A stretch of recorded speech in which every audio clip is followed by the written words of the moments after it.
Hey stitching muses, and welcome back to Sewing Vision. I am Vivian, and today I will show you how to thread a bra straps easily and quickly. It's really simple once you see it, and I will show you two ways how to do that, so you can choose the one that feels the best for you.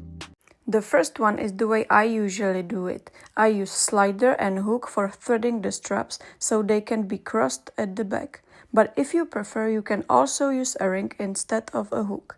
Both ways work. It just depends on the design and what you like the best. Before we start threading, if the end of your strap is a little frayed, you can lightly melt it with a lighter. This will make it easier to slide through the hardware. First, I slide the end of the strap through the right hole of the slider and the back through the left hole. This creates a small loop. Then I slide the same end of the strap through the hook. After that, I bring the strap through the right hole again and then through the left hole again. I pull it tight to adjust the strap, and then I sew the two strap layers together to secure it.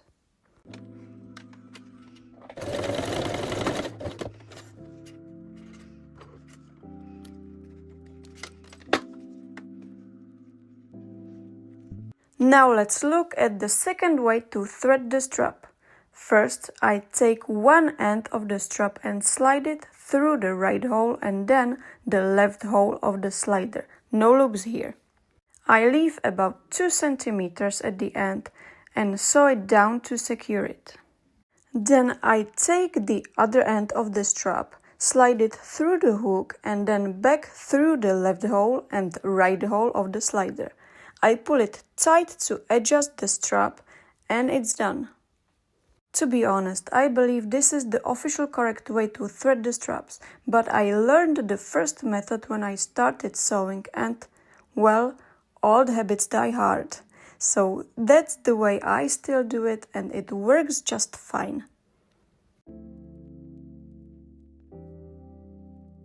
So now you know two ways how to thread your bra straps. Pick the one you like the best and have fun sewing. Thank you so much for watching Stitching Muse. If you want to stay updated and see more inspiration, make sure to follow Sewing Vision on Instagram. And get ready because we are sewing our first piece together next week. See you soon!